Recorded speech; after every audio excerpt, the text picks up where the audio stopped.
So, how do we know each other? I think we know each other from the business panels, right? Yes, there was a panel session in the SC. Yeah. So you were the moderator.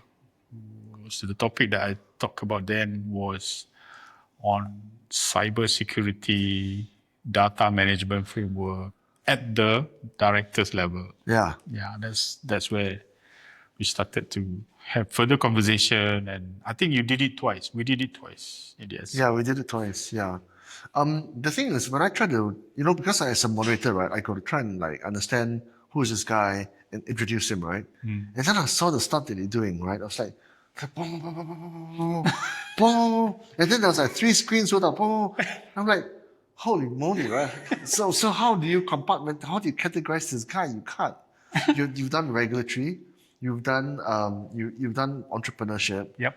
You have done all everything. You've done directorships and then, but it seems to me that you're literally a serial entrepreneur with a very strong regulatory framework and experience. So then you're able to work with the companies themselves and work with the business side of things, but at the same time ensuring that they fall on the right side of ensuring investor protection, essentially, right? Yep. But I want to talk to you about basically starting a business in Malaysia. It just seems to me that it's got a lot of obstacles. It's a small market. It's highly fragmented. The VC industry is kind of like they're not really in touch like it might be in Indonesia or Singapore. True. And then the founders, they're struggling because they can't get the people that they need in terms of the knowledge. And then now you've got this whole thing about cybersecurity and AI and quantum in the picture. And at the same time, you've got this whole thing about capital flows and emerging markets not as sexy as America. And that's where all the action is. And we seem to be really, really far behind in terms of just trying to catch up. And then when I look at the PE guys, right? The PE guys are investing in like branches of convenience stores. So what is going on? So when you think about trying to do a business, right? What's your thought process? So maybe you just tell me what your 45 seconds to people, right? So Ridzuan, hey, what do you do, right? So what I've been doing is I've been looking at segment that is not well understood, but highly needed in the market. So if you look at the portfolio of companies that I've been doing, the first thing that I'm doing is digital remittance. Nothing spectacular there, but there is a lot of gaps in terms of the way that business actually can be further enhanced, can be scaled, and then can fulfill the unserved or underserved segment. Yeah. That's what. And using the same philosophy, I get into helping out, enhancing and scaling insurtech companies. I get involved with 2. Okay. And at the same time, I also build regulatory compliance advisory companies.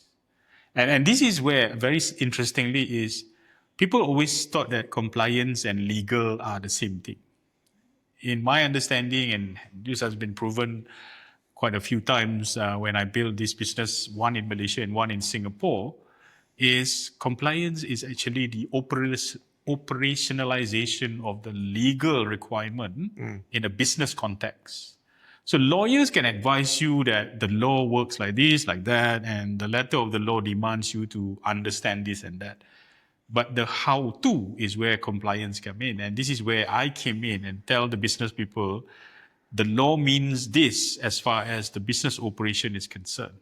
So that gives clarity to a lot of businesses, particularly those who are highly regulated, particularly like stockbrokers, investment management, and many other regulated businesses. And that is where they value the clarity that has been given. And mind you, the one that I built in Singapore back in 2013 until 2017 when I sold it off, I have had 1,000 customers that is paying me quite a high retainers every month.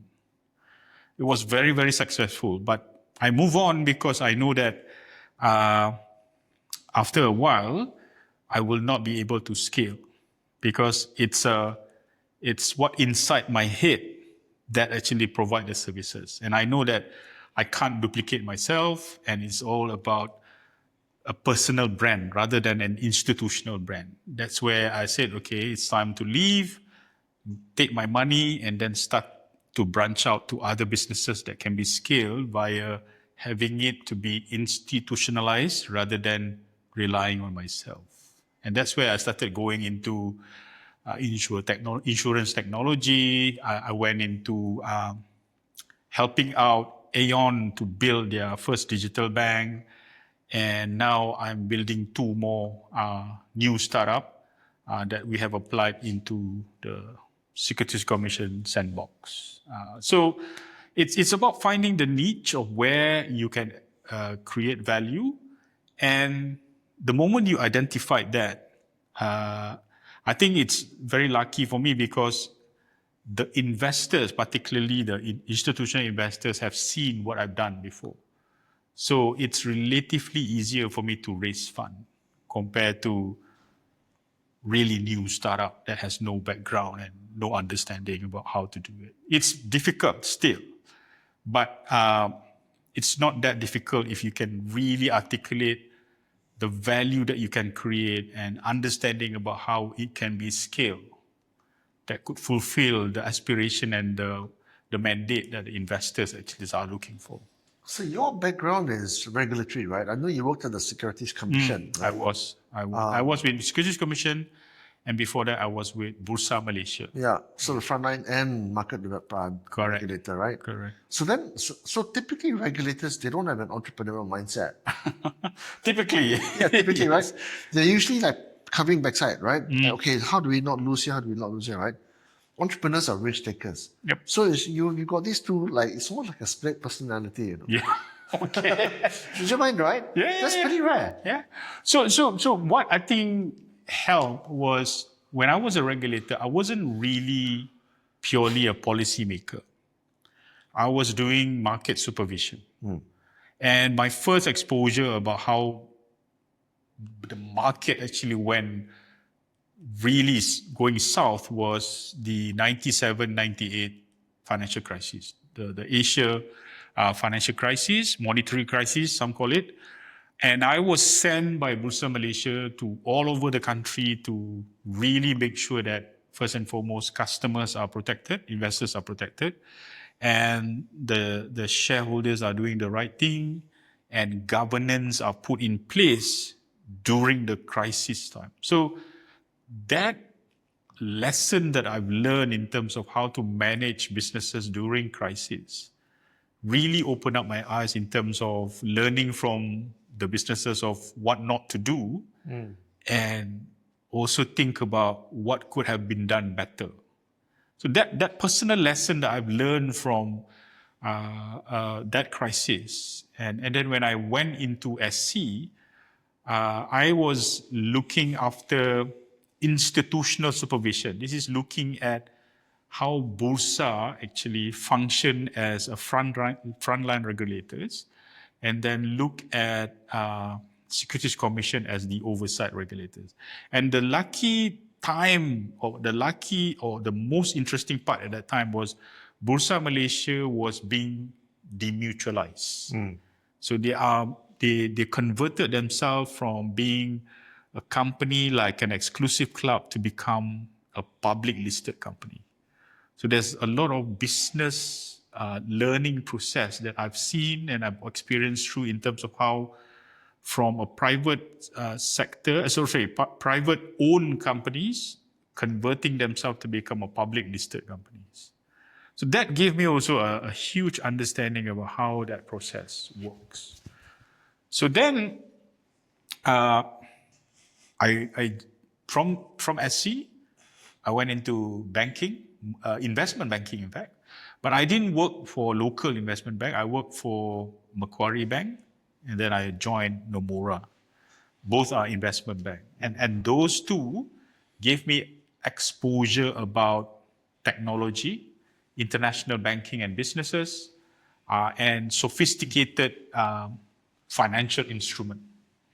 So those actually gave me a lot of exposure in terms of how to identify opportunities that probably are not seen by others, particularly when I was with Macquarie, because Macquarie as investment bank are very unique. They are project-based, and the way they manage and position themselves in market is very different from any other typical investment bank.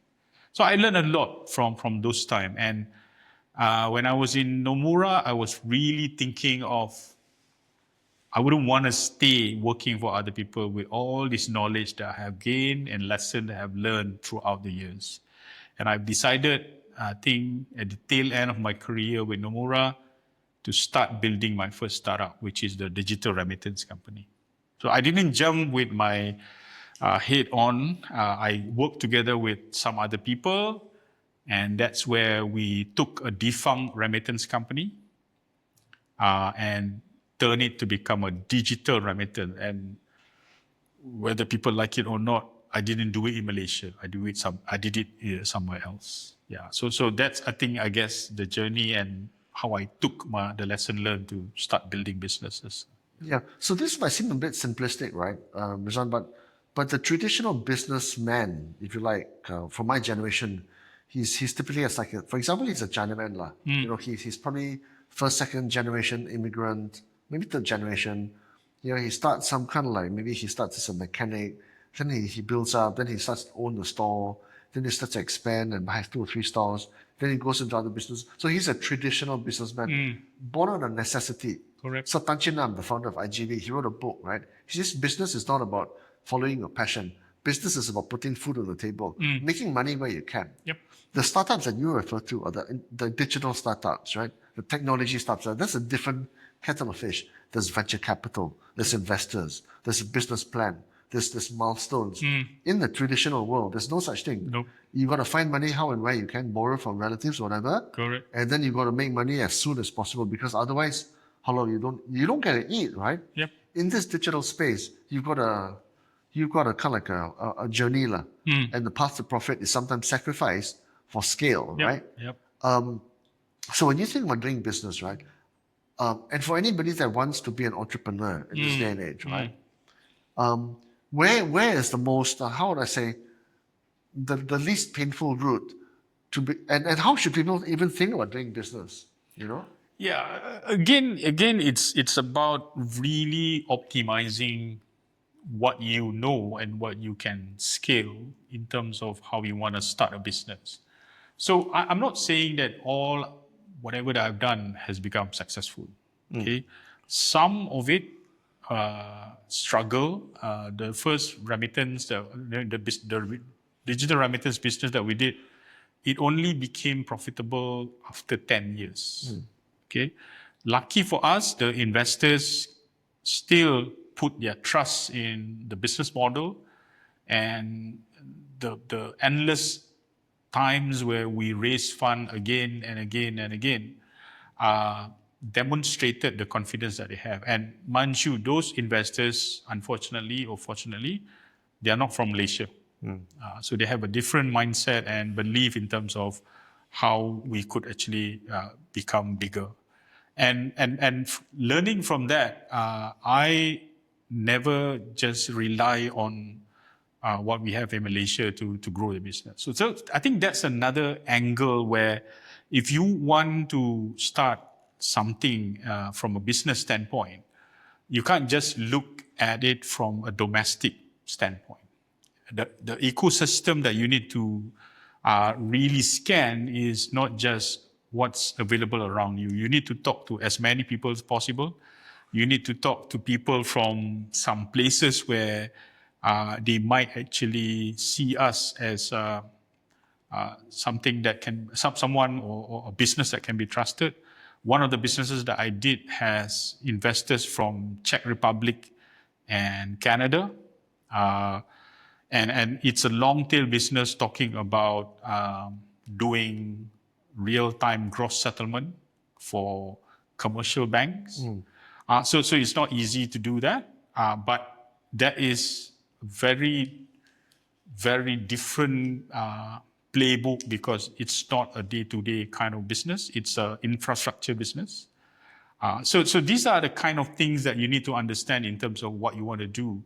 And I purposely go into business that doesn't do B2C business. I always like to do B2B.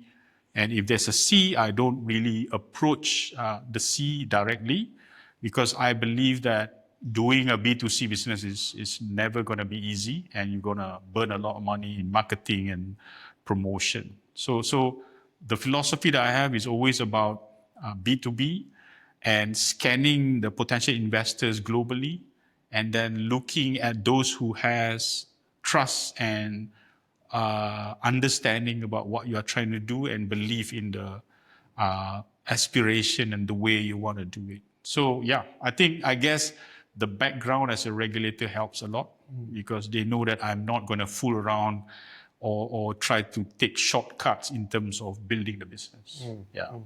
So you talk about focusing on B2B rather than B2C as one of your business philosophies. Correct. You've also come from a regulatory background, which gives you a strong framework, legal framework. You also come from a financial world, which makes you able to spot opportunities, right? So if you were to try and list down maybe the top 5 business philosophies that you might have, you kind of cultivated until now, right? Would it be possible? Like I don't want this, but I want this. I want this. If it ticks all the boxes, okay, then because time is valuable, right? Yes. Yeah. So you got to choose your time properly. Correct. So I have always worked based on a very I have a building blocks that I follow. First and foremost, I look at what's the narrative of this business. What's the value that this business is trying to do? Okay, and that's where I anchor it to B2B2C, or even B2B to other ecosystem, so that it doesn't make me rely on walk-in customers or people who are or retail segment.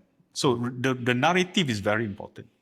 Secondly, is I look at the technology that I can use to drive the business, and this is where I don't really have to understand the nitty-gritty of the technology, although it's really advantageous, and knowing where the valuable data can be used and utilized. So the second part is really about technology and how the data can be used. The third part is really looking at the governance aspect of it. So if you are whether you are regulated or not regulated, you must, when you do business, it's all about trust. When people trust you, when other organizations trust you, I think that is where the potential for growth and for an entity that is trustable is going to be there. Number 4, we always look at how much money is needed. Okay, how much money is needed. That is, I think, the fuel for the early days in terms of when you start it up, to make sure that you know where the milestone going to be there for first revenue, and then recurring revenue, and then path to profitability. Last but not least, the talent. You can't do it alone. You need to know who's going to be around, where is it going to be available, how much would it cost, and where are these people going to come from. And if the first choices is not there, where's the second choice going to be, the third choice going to be. So all this needs to be combined and monitored and managed at the same time. So all these become a key building blocks for me in whatever business that I do. So that's really what I've been practicing all this while. Yeah.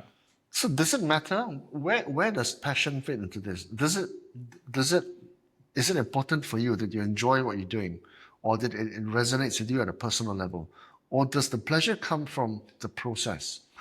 I think it's the later. I don't really have a passion in the business because it's that business. Okay, I really have the passion in building something. So you're like a builder person. Yes, I build it, and then when it comes to a point where I believe that my presence is no longer relevant or giving lesser value, I'll step back and leave other people to lead the business. Yeah. That happens in the remittance space. That happens in many other places. And if I really can't step back, And if there are interested party to take over the business, I'll sell it. So that's how I keep the momentum in terms of my passion in building things, making sure that it works. And then once it is working, I'll try to scale it. And if it's scaled and to a certain extent, and I know that I can no longer spend time there as much as I did before, and I know that that's the time when I should leave and leave it alone to the professional to run it. It's interesting because I think people do what they do for different reasons. I mean, at a personal level, right? I'm kind of like a media guy, and most journalists, they don't become entrepreneurs. But I've never liked to work for people. I've always wanted to do my own thing, and I've been doing my own thing, right? But for me, the resonating factors is what I do now is it's very important to me that I'm mobile, that it's digital. I can basically do what I do from anywhere in the world. And that to me is very important.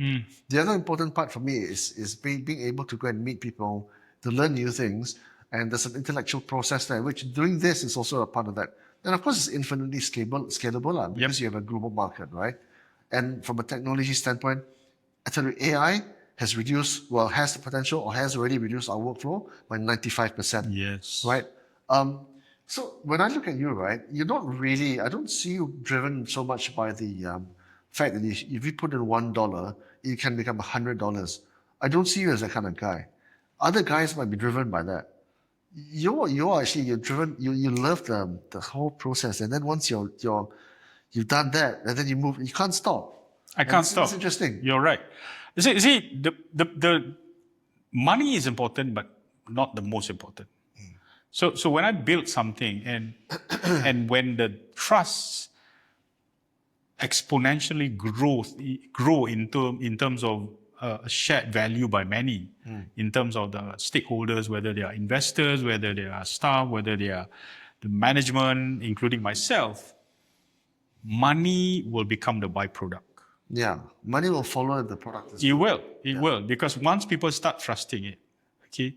See, one example, when we built together the Aeon Digital Bank, okay, a lot of people were thinking that how is the bank going to become successful? Okay, the bank is only 1 year old.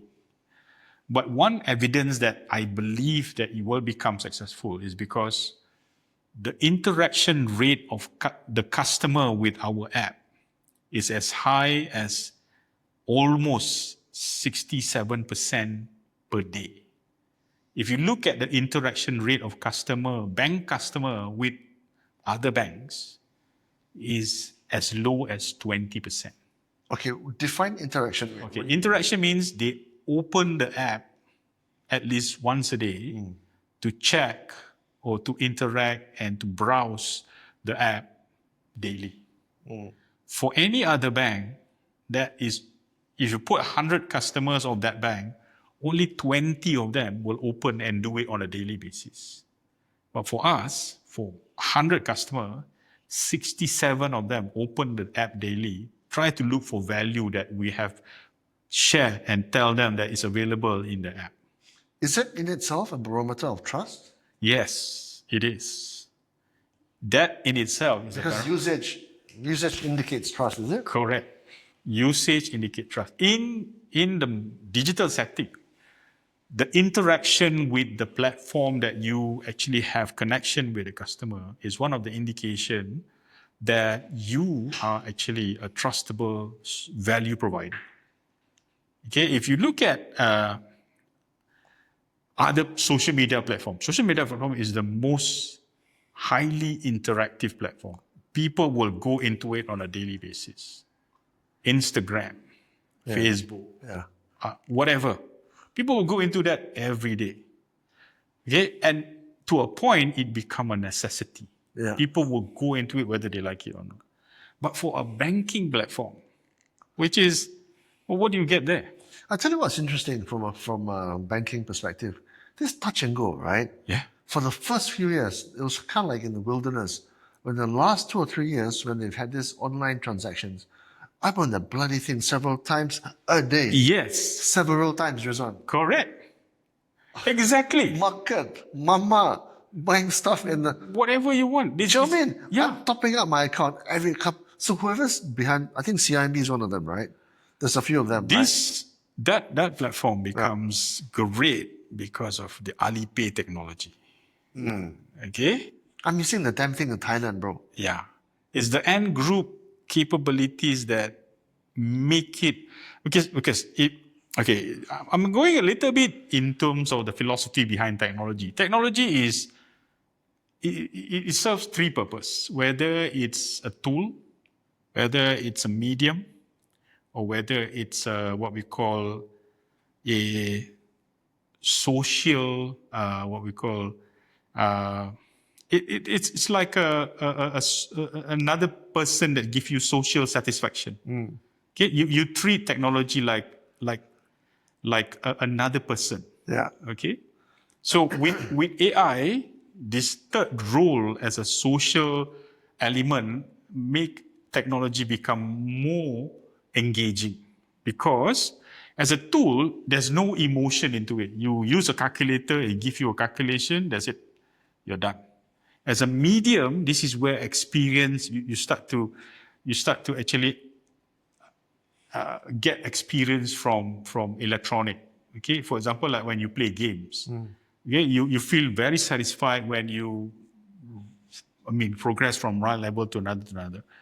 But at the third one, okay, with AI, it gives you a satisfaction and interaction that gives you outcome that you can trust technology.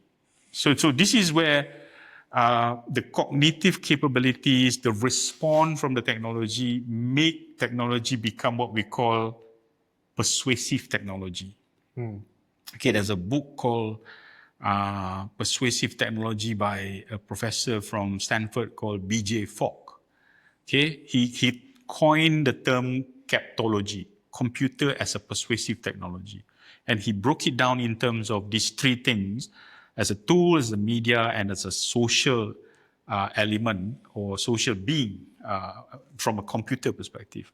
And I keep reading that book again and again and again because when I design something, I always want to make sure that these three elements is there. So that it is not just a mere tool, the technology becomes something that the user would see value coming from it. So that's why that kind of thought process really gives me satisfaction because I go into what would people want from the interaction. It's not just about, you get a reward, you get points. No, it's about how you give that reward, okay, and whether that reward is relevant to the person who is interacting with the technology or not. Yeah, so in terms of consequences, right, engineers will think about enhancing the software or the capabilities to its nth degree, whether you want to call it AI or whatever, right? The entrepreneurs would consider it from a commercial perspective. How commercially viable is it and how big can it get? Nobody's thinking about the other consequences, the social consequences, the moral consequences, the adverse consequences, Yes. the piracy, the scams, the frauds, the illegalities. So I've been listening to a lot of Geoffrey Hinton, and Geoffrey Hinton, right? He's kind of like the Godfather. Well, Godfather in the sense that he's been doing it for a really long time. Now retired, spent 12 years at Google. He built along with so one of his co-founders in one of his earlier businesses became OpenAI's co-founders, right? Ilya, I think Russian. Yeah. And he talks about how AI is moving at a speed that nobody can really understand. It's an arms race. And so in Malaysia, the digital bank, I'm not going to say which one, right? I'd say one of the larger ones, shall we say, they have encountered not just numerous cases of scams, of people masquerading as officers of the bank illegally on social media to sell them products which they are not actually endorsed by the bank themselves. And then, of course, the unsuspecting customer gives these people the deposits, if you like, to then partake in these financial products. Of course, then it lands into an account which is not that of the bank. When AI truly comes and agentification is real, and you believe because at an emotional level, this guy is talking to you, that's problematic, It is. Do you know what I mean, this one? Yes, I will. Yes, it is. So this is the challenge, and that's why in digital banking, in the space where I am in, the focus is really not the older generation. Absolutely. Yeah, It's the onboarders, it's the young fellas. the young fellas. And this is where a lot of time I always emphasize on you really need to understand the segment that you are looking at as far as the market that you are targeting. So you can't really serve everyone and everything. You need to make sure that whatever that you build is relevant to the market that you want. Yeah. So that's why you can't really use and think that whatever that you build in Malaysia is just for Malaysians. You need to think about it in a global context so that your segmentization or the segment that you're looking at could be Malaysia, Thailand, but it's always the same segment that you are looking at so that you could address all the issue statement and concerns similarly the way that this segment would actually raise, respond, and react. So, and you are ready to actually manage it well because you're not going out from that segment. But you're never going to be bound by the geographical, where you are, but you always look for that segment anywhere you go.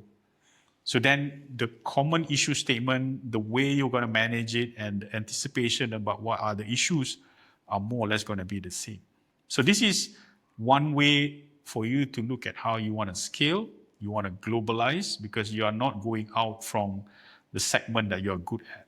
It sounds nice, but essentially it can be far from nice. I mean, I was talking to somebody, right? And the truth is Malaysia, we are 35 million of 700 million in ASEAN, right? One of 13. We don't have the total addressable market in Malaysia. You've got no choice but to scale. You're right.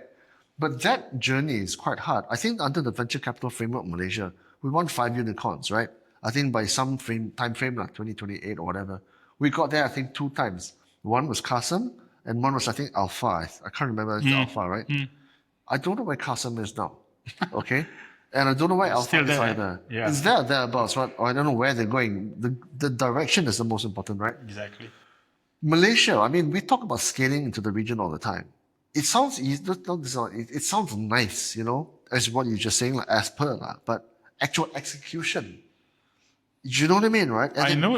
Grab is not even considered Malaysian, right? Grab is kind of like, I don't know where it's going, it's meandering now. You know what I mean? And even Bukalapak out of Indonesia, I don't know where they're going. Exactly. So this is where the philosophy, you need to be anchored by something. Okay, and it is interesting that you mentioned just now that people chase money as a yardstick, and measure of how successful people are. That's a mismotivator, right? Yeah, but to me, if you chase value that can be shared with the customer that you have segmentized properly, you can never. I'm not saying that you could not go wrong, but you always going to be aware of what you are good at and what you are not supposed to be in. Because outside of your capabilities, you are going to be handling something or unknown to you. But if you keep your discipline towards the same thing, that's why the first building block that I mentioned to you was narrative. Is that narrative applicable to wherever you go or not? And that narrative will translate into what value are you giving out so that they will trust you. Yeah. So the technology, the governance, the investment that you make is always going to support the narrative. And at the end of the day, that value that you give is going to translate to the byproduct, which is return, profitability, money. I don't know what it is, right? Because, let me give you an example, right? The other day I was in Pavilion Damansara and I was shopping in the IT shop, I saw a Starlink there, A Starlink is basically a device you can just hook up to the power state, to a power point. And you have internet. Internet, okay? And you have portable internet anywhere you go because you can just hook it up to your car power, right? About 150 to 200 meg per second download speed. That's pretty damn good. Okay. And the subscription is, I think the cheapest is about 150 ringgit. And this is built by somebody in America who's also doing autonomous driving, who's also doing Neuralink, who's also doing tunnels, who's also doing space travel, who's also doing. So he's an anomaly, But do you need to be in America to do these things? Because these are all, in some sense, simple ideas, right? You're trying to address climate change. But it's essentially, there's a scientific journey there behind it, right? It's the same thing with all the other stuff, right? But does he have to come from America? Because if he had tried to do this in South Africa, where he's from, I'm not sure whether he could have done it. Yeah, exactly. So So you need to be there. That's what I'm saying. Do you need to be there? no, you don't. Okay. The problem with other than Americans is the publicity. Second is people tend to think that all the innovation that comes out from America is something that is cutting edge and Not necessarily. not necessarily. And the early this year when Trump started to impose all those crazy tariffs, the one of the result is they realize now China has a lot of trustable innovation, and China has been the manufacturer of all the luxury goods, if not all the luxury goods, that has been asking for premium and people are paying premium for it. Yeah. While the cost of doing it actually is far lower, and surprise, surprise, all made in China. So then probably people will ask, okay, do I need to come from China to be as innovative? No, you don't. What you need to do is you need to have what Elon Musk is doing when it comes to innovating. First principle thinking. When he built his rockets going to the space, his cost was only 1/10 of what NASA actually spent, the budget for it. And his jet it can be reused. It can come back and then you just fill the tank again and it goes up again. Okay? How did he do that?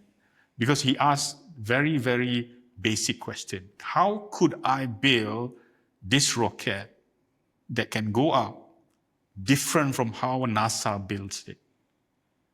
So when he built his car, he said, how could I build a car without an engine and rely on technology that is just electric? And then when he builds internet, he said, how could I build an internet that doesn't need an infrastructure? So all that ties together to his first principle thinking. He challenged the convention. So that's why when you want to build a business, say for example, you want to build a bank. How do you want to build a bank that doesn't need a building, doesn't need 30,000 people? So I think Revolut is a good example. Okay? It's a good example. It's British, but it's still British. It's still in the UK. Yeah. What I would say the Americans have is a pool of talent, that its universities produce, which they give them the engineers and the workers to build out your vision, because you might have an idea. You need guys to go and do the running, you know. Okay, so today AI might be different, okay? But we're talking about the current generation. Yeah. If you have an Elon Musk person in Malaysia, does he have a team to execute or not? Yeah. How? You'll be surprised that Malaysians actually are very smart and very diligent, in fact, better than American. Okay. Okay. So I'm not, So what do we need? Because we have the pool. Yours, I might disagree, but you're suggesting we have the pool. yeah, Okay. we do. So we need the big ideas. You need someone that could become a leader who just doesn't say, but he or she is also leading by example. A leader meaning what? A leader that is You mean that the Prime Minister? no. And You see, when Elon Musk built an electric cars, he laughed at BYD.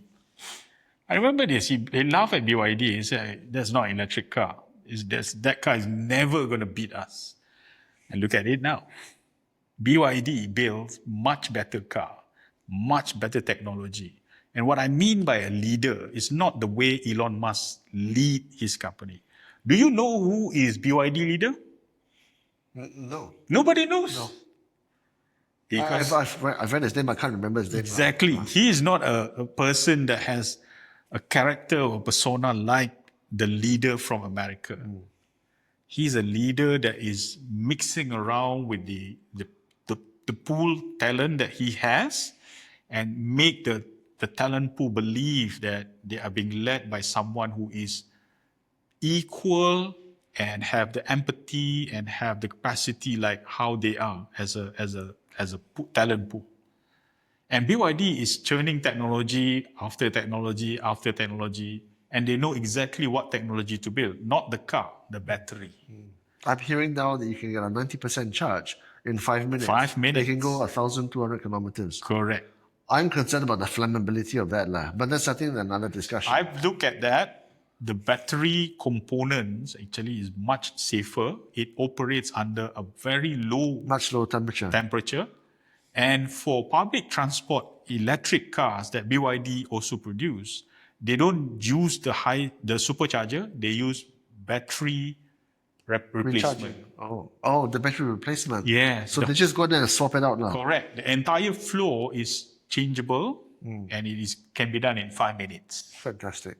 So you see, the theme of this discussion is it's still about cars, it's still about electric powered, but the way it is being done is how is it going to be different and efficient so that the experience of driving a car doesn't have to be changed as per how we are driving the ICE car now. So you talked about the media in America, right? Tesla's valuation is $1.2 trillion. What is BYD's? Much more. Really? Yeah. At a private level? Yeah. Okay, it's not realized. Yeah, it's not realized. And you got to understand, it's valuation. Valuation is not real market value. Valuation is subjective. Yeah. Yeah. I that's why I don't really care about what's the value. I really want to know how is it going to last for decades. And this is not just talking about the bottom line. This is talking about whether the talent pool will still be there and support the business and still doing all those innovative things year after year after year. So a lot of things that come from China actually has survived the test of time. What is the test of time? I mean, it's still there. Okay, so BYD, I think Warren Buffett bought BYD shares, right? But this is a long time ago. Not a long time ago, but maybe 15 years ago. Yeah. Right? About 05, 06, right? Correct. And people are, who the hell is BYD? But the thing is, 15 years is only 15 years, right? You might say to yourself, okay, well, that's 15 years. Okay, overall, since the corporation, 25 years, okay? That's just a dot in the ocean, you know. Of course. You know, you've got Rolls-Royce, which is 150 years old. Exactly. You've got, even BMW is over 100 years old, right? 25 years is not a long time. I don't know whether those cars can last in my garage for more than 10 years. Certainly from a value perspective, right? Residuals. I buy a $150,000 BYD. In 10 years' time, that thing's going to be zero. You know? It could be. Zero. See, right? BYD is not talking about automobile. They are talking about mobility technology.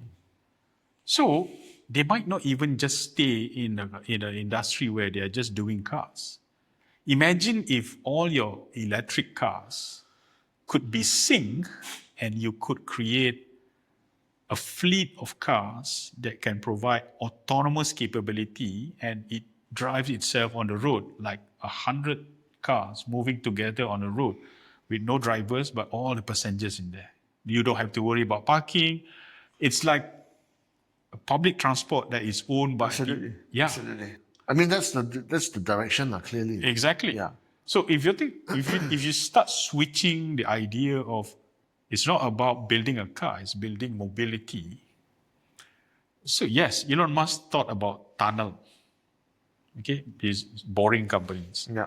But BYD is also talking about mobility in another way where it can move same amount of people without having to invest such a huge capex. So here's a skeptic in me saying to you, right? Okay, so Elon is American, but now American. BYD is China, America and China. The big players are. Okay, I don't see the UK in the discussion. I certainly don't see the Germans in the discussion. In fact, Germany has just fallen off, right, by the wayside. Correct. The Japanese are not in the discussion. Yep. Nor are the Italians, the French, the Canadians, et cetera, et cetera. So in Malaysia, little old Malaysia, right? If you were trying to start a business today and you had aspirations of being Elon Musk, right? What business would you do today? Me? Yeah. Okay. So if you're 25 years old, right? 25, actually, Wafi is 25 years old, right? Okay. So, Rizzuan, if I want to be, I love Elon Musk, right? Example, right? What do you think a business I should start today? No, I would I would not actually encourage a lot of people to go into business just because they want to be in business. I need to understand the character of that person.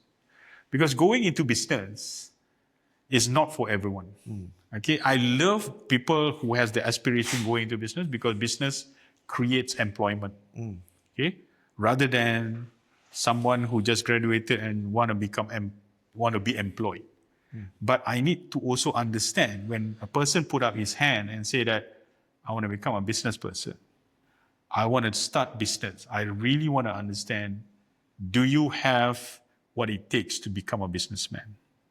Because doing business is dealing with all kind of pressure, stress, and failures and disappointment again and again and again. Are you able to withstand that? Yeah. So that's one thing. And then secondly, what kind of preparation have you done for you to go into business? When I went into business, I made sure that I have no debt. I have no housing, cars. I have nothing to pay. I was ready. I was ready to be grilled, to go into failures because I have nothing to lose. So your support system must be strong. That means either your spouse, your family, or whoever that's around you is really going to support you no matter what. And then you got to give yourself a very definite, practical timeline. How long are you going to do this? You got to be very practical and you need to be very disciplined. And self-discipline is one of the key things that I think Malaysian in general is lacking. Discipline is a must if you're doing business because there's nobody is gonna push you because you are your own boss. You are the workers and you are the person who's gonna struggle or whether you are gonna person who's gonna be successful. That's why I'm asking about what's the motivator, right? Is it the passion? Correct. Is it the builder, right? Yeah. Because when the shit will hit the fan many times, right? Many times. Yeah, many times. Push through, isn't it? Right. So in me, the motivation to me is I'm looking for one yes compared to the 1,000 no that I face. So I keep looking like, never mind, this is another no, this is another no. But I know that when the yes come, I will then go on a different trajectory because that's what I'm looking for. So that becomes also a motivation. Yeah. Okay.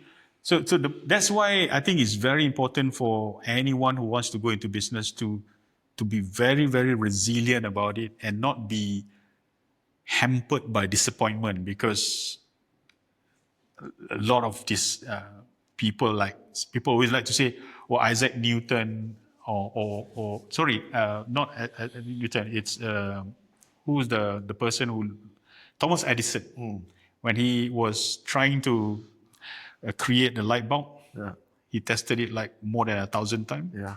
But if he had stopped, could be someone else who could create the light bulb. But in business, it's also the same thing. If you don't do it, someone else will do it. Yeah. So you need to keep trying. But you need, as I said before that, you need to give yourself a very clear timeline. If after 3 years, 5 years, or whatever years, you can't do it, you got to find other things to do. So there's this school of thought now that it's actually virtually pointless. I wouldn't say 100%, but it's virtually pointless now to start a new business because of the machines. And the machines can easily build and replicate and scale at infinite speeds versus what a human can do. So unless your business idea is so amazing, you might as well just lay back and enjoy the fruits of AI, right? So that's one school of thought. What do you think about that? Yeah. So this is why I keep on holding on to the thoughts of building B2B business rather than B2C. Yeah. Because B2C is always going to be fulfilled by AI. Because you have digital printer. Even now, if you want to build a house, you can use digital printing. You can build a house in 4 or 5 days. Okay, but that is really a testimony of, do you understand what business you want to be and what value you want to create? So this is where B2B, there's a lot of value creation that is still having a lot of gaps. Okay, if you look into, say, for example, I give you one example. In the banking, treasury, operation and business, there's a huge demand for efficiency that needs to be fulfilled. Have you heard anyone that is trying to build a solution for treasury? And when I interacted with people in treasury, they always say that you could never replicate and technologize the treasury business. So what is a treasury business? Well, treasury business, for example, is where you have excess money in any institution or money that you have in as per liquidity, and you manage the liquidity of the fund or the cash that you have, so that you would never run out of needed liquidity, whether it's a regulatory requirement or business requirement, or for you to even make money out of it. That sounds like something software can solve, but Yeah. AI can solve. Yes, it can be solved. Yeah. So that's why It's especially an allocation strategy, isn't it? it's about allocation strategy, it's about timing, it's about value and arbitraging, as well as about choices in terms of product that you want to invest in. That's all compute though, right? It can be computed. Yeah. And actually in the digital remittance business that we do, is a global treasury that we have, and we only have 7 people. 7 people that look at funds that is probably in the volume of transaction that we do up to 9 billion. We only have 7 people looking after that. And there's so many techniques that we use, and we know that human can't solve it. So we have actually gone into using a hybrid of human intelligence as well as the artificial intelligence. And that gives us a very high double-digit margin in the business. Okay, so That is a business by itself already. it is. So we discovered that about 3 or 4 years ago, and we decided that this is another branch of activities that we want to optimize, and that gives us a very good understanding. And when we scout around, not everybody understood it. Even the seasoned people who are doing FX, treasury, trading of currency doesn't put that together. You know? So we were like, okay, there's a lot of opportunities, and that could be a value that we can offer to other people, traditional bankers, for them to be able to see how actually this can be optimized. So talking about treasury allocations, right? I want to ask you whether you know about what Michael Saylor is doing with MicroStrategy. No, I don't. Okay, so Michael Saylor, I think this is about 5 years ago. He was running essentially a very similar business to Microsoft, Bill Gates, right? Enterprise solutions, except that he couldn't beat Microsoft at his own game. Okay, he had about $500 million worth of cash, and he looked around and thought to himself, he had done all kinds of acquisitions and thought about what assets he could buy just to preserve the cash of the business and even survive this for his employees. He came across Bitcoin, right? And now he's gone from, I think at the time, like $1 billion in market cap. Now he's worth 90 billion. And so he's basically used his treasury reserves to build the business around Bitcoin. And I want to ask you what you think about these new digital assets realm, whether it's Bitcoin or whether it's things like Ethereum and now you've got the US government doing this whole reserve framework thing. And it seems to be getting more and more accepted. And it seems to be really the future of finance. Do you look at that in any great way? Yes, I do. I look at it in a slightly different perspective, because when it comes to digital asset, basically you have the digital currencies, which are the cryptocurrencies, Bitcoin, Ethereum, and whatnot. And you also have the real world asset that you can wrap and tokenize. Yeah. So these 2 categories. So that's what the ASEAN Bank are trying to do, right? Yes. Yeah. So these 2 categories actually give opportunities for those who has real world asset to digitalize what they have and offer it as per how the cryptocurrencies is being offered as an investment instrument and for people to invest in it. The difference between these 2 is this is also a currency, okay, for crypto and for Ethereum, because people pay and people settle using it as a currency, and stable coin is so another way for fiat currency now to be digitalized and make them to become something like a cryptocurrency as well. It's like a dollar-backed stablecoin, like, for example, Circle. Correct. Tether, yeah. Correct. Okay. So the other aspect in the real world asset here is they are not used by people or institution as a currency, but this is an opportunity to widen the distribution and offering of the real world asset beyond what it is used to be. So who's doing that in Malaysia right now? Okay, in Malaysia, I personally get involved with one project for this. Okay, so I find that fascinating. Yes. The key omission when it comes to real-world traditional assets is this silly idea of market hours. Okay? You can only buy shares in Malaysia between 9 o'clock on a weekday until, I think, 12:30 or 12:30, right? And then between 12:30 and 2:30, they bugger off for lunch. And then they come back and they open the market for another 2 hours. Doesn't make No, any 3 hours. 2.5 hours, right? And then they close the market at 5. Yes. And then you got to wait the next day to go and buy or sell the shares. Doesn't make And then it takes another 4 or 5 days to clear, right? Correct. In this other world, it's 24/7, 365. Yeah, anytime. It's the party doesn't stop. Yes. But at the same time, okay, that's why it's so volatile, right? Correct. I love the idea that if I can buy Apple anyhow, anywhere, anytime, and I can buy a bit of it rather than even one share is $250 US, it's a lot of money, you know. Yes. But if I can buy a fraction of that one share, it's interesting, isn't it? It is. And then it will drive the value of the underlying traditional real-world asset. And so Maybank, right? Maybank market cap, I don't know, 95 billion ringgit. If you can tokenize Maybank and you can give it a digital profile, suddenly it becomes interesting, don't you think? It is. So this is why it is unthinkable Yeah, for you to limit the hours of trading. 100%. And then for you to limit the way the instrument is to be, how is it represented? Yeah. Okay? So that's why it's very important for tokenization and fractionalization to be introduced. Because that's why the real world asset, if they are tokenized and fractionalized, it will open up a new dimension in terms of how the offering is going to be done.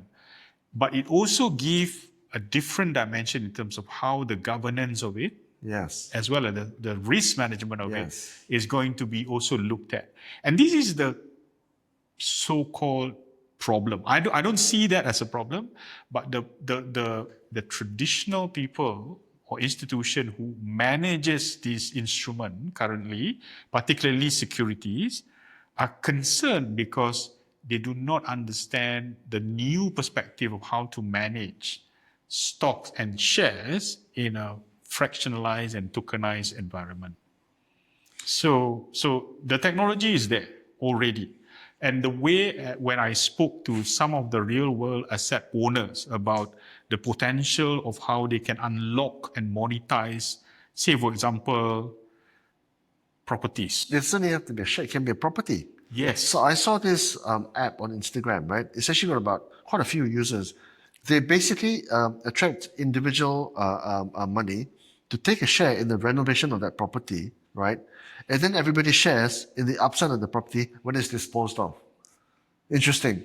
And it's not even regulated.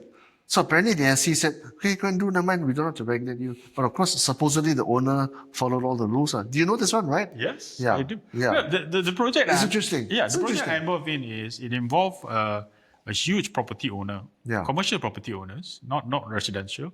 And they want to tokenize and fractionalize not the ownership, but the economic value of the properties. Fantastic. Yes. The future value. Yes, Fantastic. exactly. So then the worry that they have is, or the concern that they have is, they don't know how to structure this. Okay, and the decision makers in that institution are clueless about how is this going to be done, despite knowing that the value and the monetary advantages that they could get. The other concern that they have is the potential that the existing people who are running the show may be replaced because their skill set is no longer needed. I don't need people who decide tomorrow to decide on what's going on today. Because once you install the technology, okay, the technology could actually monitor itself and then highlight it to you what are the flags that you need to monitor, and you need maybe 10% of the current workforce with a new reskill or new skill that you need for the same business actually to multiply more than what they are today. Yeah. So The job market is, they are very concerned. So that's why just now in the one of the blocks was the But talent. why are they concerned? Because from a business standpoint, it's lower human cost. It's not just that. Imagine this. We are sitting in a boardroom.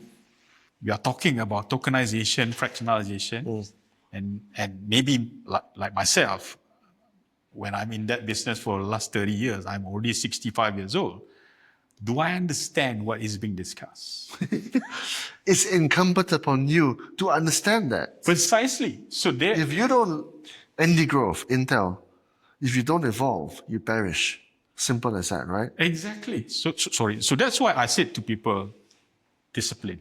Discipline is not just about doing what you are doing. It's also discipline about keeping your knowledge base to be evolving. That's right. And making yourself to be, not to say ahead of the curve, but at least following the curve for you to be able to understand how does it impact your current business model and how does your business model need to evolve following whatever relevant technology that comes your way.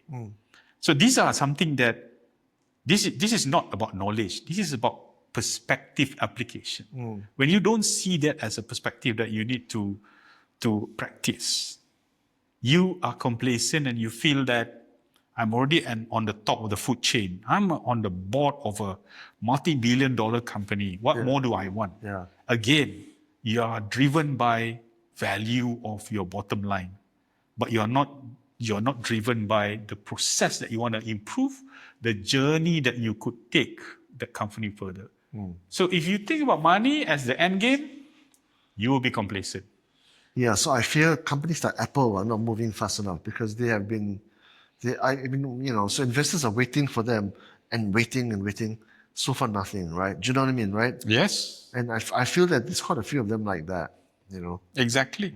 And people thought that in technology, people said, chip making or whoever that is doing the chip is going to be the decider or the entity or the party that is going to decide how advanced the technology is going to be. No. It's not. No. It's not. Okay? No. So that's why with AI, you could actually innovate even just using your mobile phone. Yeah. We have come to a stage where the computing power of a mobile phone is strong enough for you because now you don't need to code anymore. No need. You can build a mobile app in 3 hours. Yeah. You can stage it and you can actually launch it within 24 hours. So that's, and people thought that, so what? You can launch a mobile app in 24 hours. The point that they are missing is, with that kind of capabilities, I can create new values for new segment. And that's the future. Yes. So let me ask you, right? I'm going to have some quick responses from you, Ridzuan. Where are the 3 biggest opportunities from a business standpoint in the world today? You need to look at, again, one of the things is, how do you continuously create value? That's one.